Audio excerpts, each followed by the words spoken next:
The most dangerous phrase in the corporate dictionary is "we are a family." It is a phrase designed to lower your defenses and to blur the lines between professional obligation and emotional devotion. It suggests that there is a safety net beneath you and that unconditional love exists within the walls of a profit margin.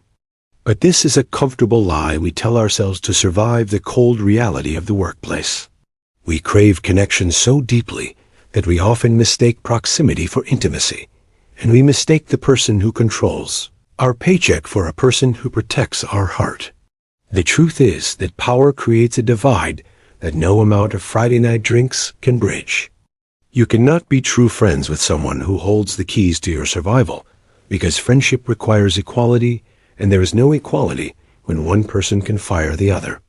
This is the story of James, a brilliant creative director who forgot the physics of power. He believed that the bond he shared with his boss was stronger than the bottom line, until the day the bottom line demanded a sacrifice, and he found himself on the altar. James worked for a rapidly growing advertising agency in the heart of the city. It was a place of exposed brick walls and ping-pong tables and open-plan desks designed to foster collaboration. His boss was a man named David. David was not the stereotypical tyrant in a suit. He was charismatic and relaxed. He wore jeans and sneakers. He drank craft beer and listened to indie rock. He was the kind of boss who sat on the edge of your desk and asked about your weekend with genuine interest. James and David clicked immediately. They shared a similar sense of humor and a similar vision for the work. They spent late nights in the office ordering pizza and brainstorming campaigns fueled by caffeine and ambition. They felt like partners in crime.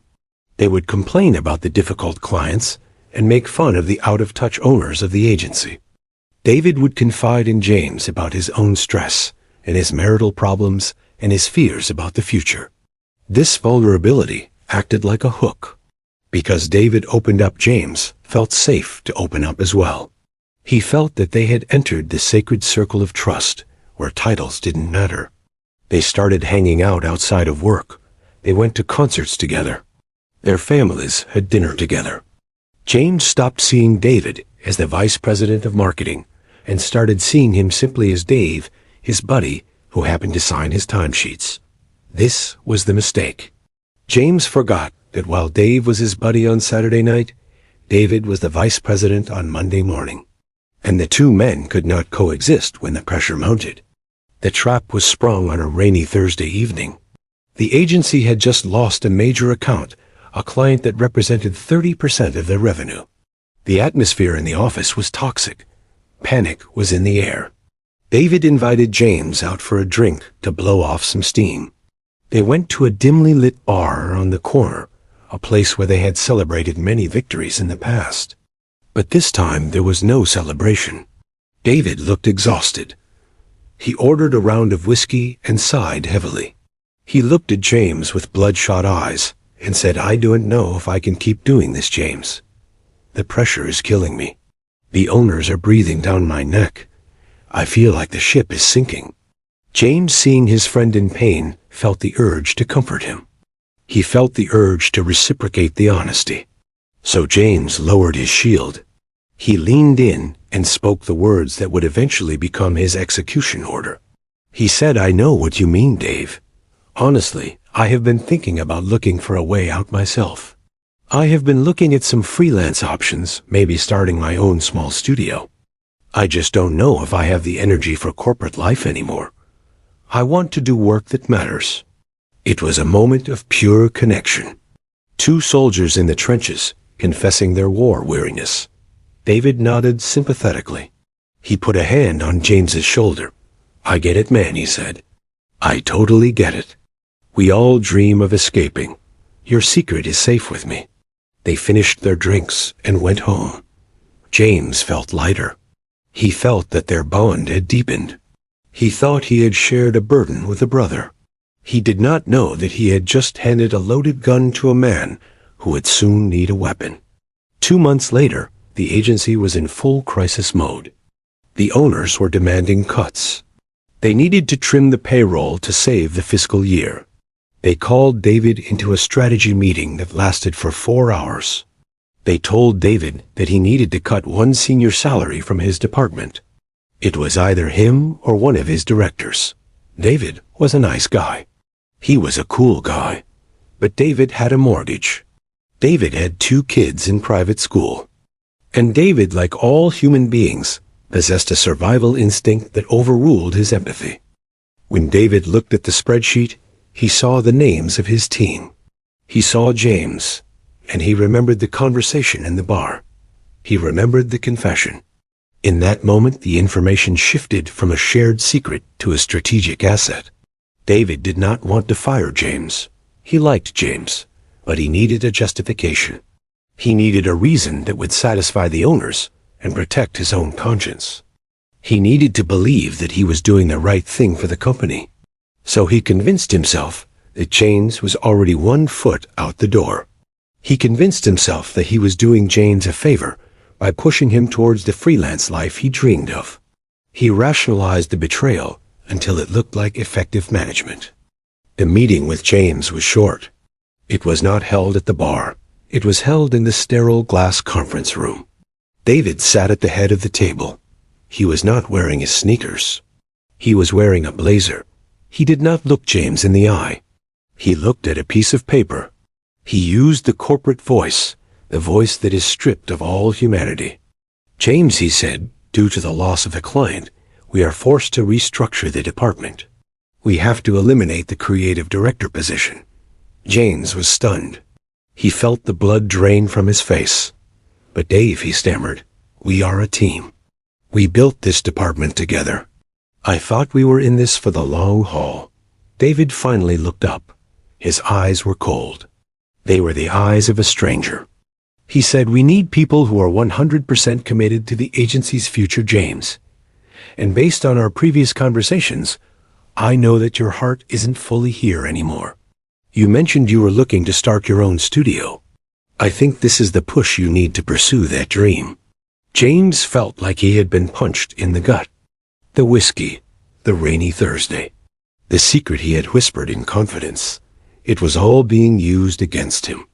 It was being twisted from a moment of vulnerability into a cause for termination. You used that against me, James whispered. I told you that as a friend. David stiffened. He straightened his papers. I have a responsibility to the stakeholders, James, David said. I have to make decisions based on what is best for the business. It's not personal. It's just business. James walked out of the office with a box of his belongings. He realized as he stood on the sidewalk that he had been played. He had not been fired because of his performance. He had been fired because he gave his boss the ammunition to shoot him. He realized that the friendship was a luxury that David could only afford when the sun was shining. As soon as the storm came, the friendship was the first cargo thrown overboard to lighten the ship. James learned the hard lesson that day. He learned that your boss is not your therapist. Your boss is not your drinking buddy. Your boss is an agent of the organization. Their primary loyalty is to the hand that feeds them, and that hand is not yours. Years passed. James did start his own studio. He became successful. He hired his own employees. But he led them differently. He was kind. He was fair. But he kept a distance. He did not go out for drinks on Thursday nights. He did not ask them about their deepest fears. He respected their boundaries, and he kept his own. One day he ran into David at an industry conference. David looked older. He looked tired. He walked over to James with a big smile and extended his hand. James, good to see you, he said. No hard feelings, right? We had some good times. James looked at the hand. He didn't take it. He smiled a polite, distant smile. The smile you give to a vendor you don't intend to buy from. I learned a lot from you, David James said. I learned the most important lesson of my career, and for that, I thank you. James walked away, leaving David standing with his hand in the air. James realized that forgiveness does not mean amnesia. He understood that you can wish someone well without inviting them back into your life. The lesson is simple but brutal. In the workplace, information is leverage. Every time you complain about the company, every time you admit to a weakness, every time you share a doubt, you are handing over leverage. You are giving your superior a card they can play whenever they need to save themselves. It does not mean they are evil. It means they are human. And humans will always protect their own survival first. We want to believe that we can bring our whole selves to work. We want to believe in authenticity. But total authenticity is a danger. You must keep a part of yourself sacred and separate. You must have a garden that your employer does not have a key to. Your dreams, your fears, your exit strategy, these belong to you and your real friends. They do not belong to the person who writes your performance review. Be friendly. Be kind. Be a great colleague. Listen to their stories. Laugh at their jokes. But never forget the structure. Never forget that there is a hierarchy. A friend is someone who will help you move a couch on a Sunday. A boss is someone who has to calculate if you are worth your salary on a Monday. Those two roles are in conflict. And in the end, the structure always wins. If you are sitting across from your boss today, and they are smiling and pouring you a drink and asking you what you really think about the company, take a breath. Take a sip, smile back, and tell them exactly what they need to hear to know that you are reliable. Keep your truth for the drive home. Keep your truth for the dinner table with your family. Keep your truth for the people who will still love you when you are unemployed, because the company will replace you in a week. But your dignity is the one thing you cannot outsource. Protect it. Guard your tongue. And remember that the person who signs the checks can never truly be the person who holds your soul.